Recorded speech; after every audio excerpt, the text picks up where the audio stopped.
You cut the salt. You stopped adding it at the table. Maybe you switched to low-sodium versions of your favorite foods. And your blood pressure is still high. If that sounds familiar, you're not doing anything wrong. You're just missing the other half of the equation. Because sodium from a salt shaker is responsible for a fraction of the sodium most people over 60 consume. The rest is hidden. It's built into foods that don't taste salty, don't come with obvious warnings, and are sitting in your kitchen right now.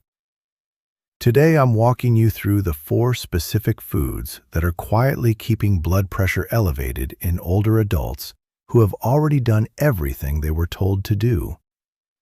Each one is backed by clinical data. Each one is routinely overlooked. And after I walk you through them, I'll explain exactly what to do instead, because this isn't about eating less. It's about eating differently. Welcome back. On this channel, we focus entirely on health after 60, because the standard advice often stops short of what people at this stage of life actually need to know. High blood pressure affects nearly 75% of adults over 60 in the United States. Most of them have been told the same thing: reduce sodium, exercise more, take your medication. And most of them follow that advice, at least partially. Yet for a significant number of people, blood pressure remains stubbornly elevated despite genuine effort. The reason is almost always the same. The sodium reduction most people make is visible sodium, the salt they add themselves. What they don't account for is the processed sodium, already embedded in foods before those foods ever reach their kitchen. The average American consumes approximately 3,400 milligrams of sodium per day. The recommended limit for adults over 60 with hypertension is 1,500 milligrams. And studies consistently show that more than 70% of that excess sodium comes not from the salt shaker, but from processed and restaurant foods consumed regularly without a second thought. Let's go through the 4 most significant offenders. Food number 1: bread and baked goods. This is the single largest hidden sodium source in the American diet, and it surprises almost everyone. Because bread doesn't taste salty. A single slice of standard white or whole wheat bread contains between 100 and 230 milligrams of sodium. That number doesn't register as alarming until you consider how it accumulates. 2 slices of toast at breakfast, a sandwich at lunch, a dinner roll, a muffin.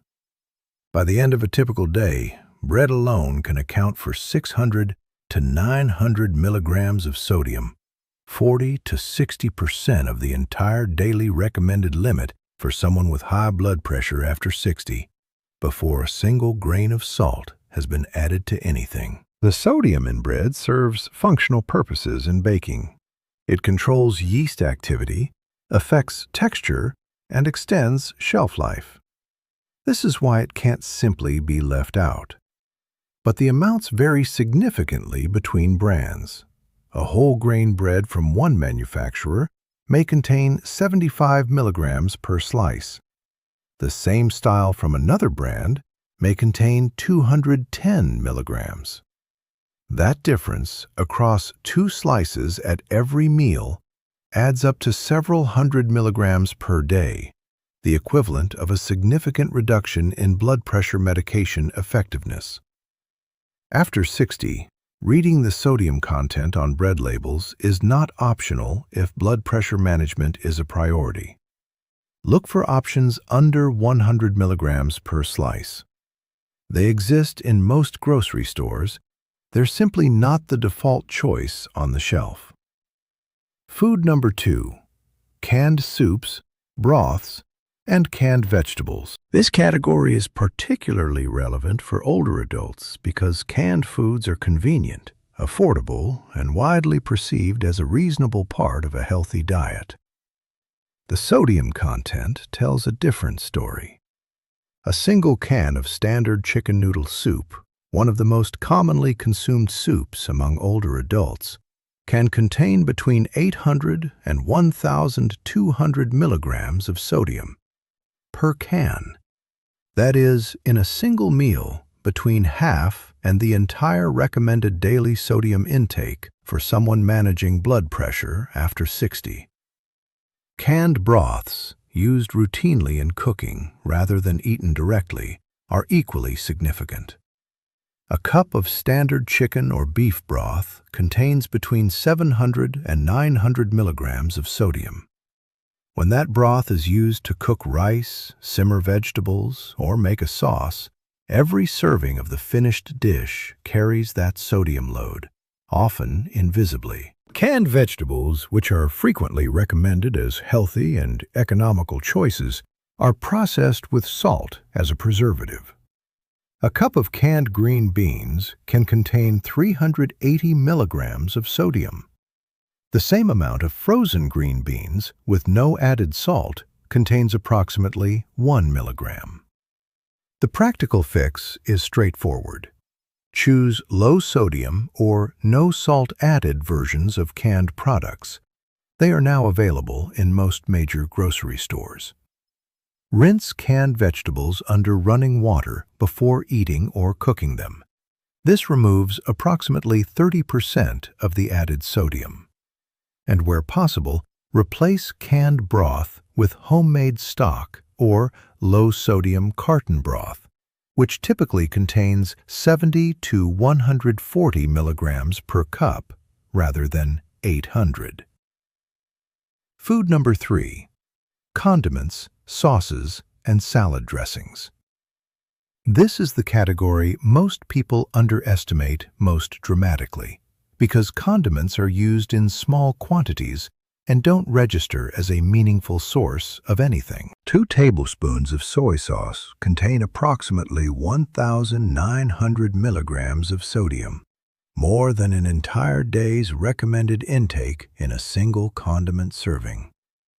2 tablespoons of standard bottled salad dressing contain between 200 and 400 milligrams. A tablespoon of ketchup contains 160 milligrams. A tablespoon of Worcestershire sauce contains 165 milligrams. 2 tablespoons of teriyaki sauce contain over 600 milligrams. After 60, condiment use tends to increase rather than decrease, partly because the sensitivity of the taste buds for salt diminishes with age, leading people to use more of everything to achieve the same flavor impact. This creates a compounding problem.